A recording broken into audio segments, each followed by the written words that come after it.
diocèse d'Enfant Jésus, nous avons posé le problème.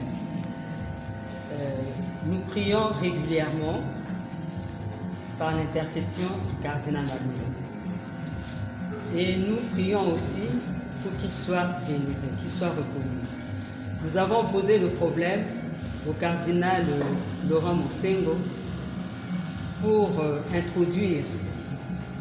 commencer déjà cette procédure. Il nous a répondu que c'était une très bonne chose, mais que tant que il y aurait beaucoup de ceux qui ont vécu à son époque, qui sont encore là, normalement, on ne peut pas le faire. Mais moi, je lui ai dit, mais qui introduirait? Il faut que ce soit des personnes qui l'ont connu. C'est pour cela que personnellement, je suis très contente de voir que la chère cardinale Maloula continue à répercuter cette pensée sur notre fondateur. Et aujourd'hui, plus spécialement, je dois vous dire que je suis heureuse et je suis comblée. J'ai même envie de pleurer, mais de joie. Tout ce que j'ai entendu, c'est comme si il était au milieu de nous. J'ai revécu l'expérience avec notre Père.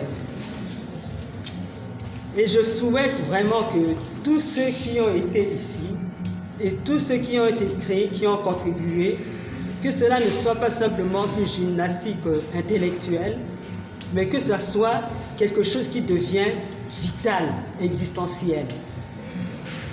Qu'en partant d'ici, que chacun de nous se dise, nous avons eu quelqu'un de notre race, de notre pays, qui a entendu la parole de Dieu, qui s'est laissé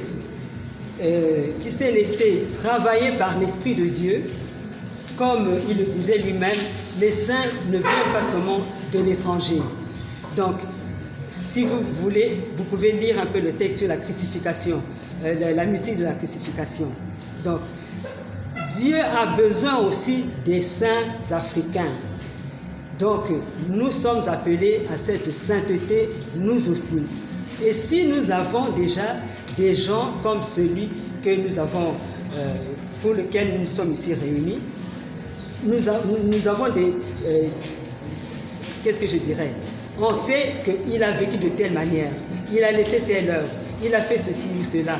Pourquoi est-ce que, puisque c'est un modèle, demain, plusieurs d'entre vous seraient des grands responsables de l'Église, de la société.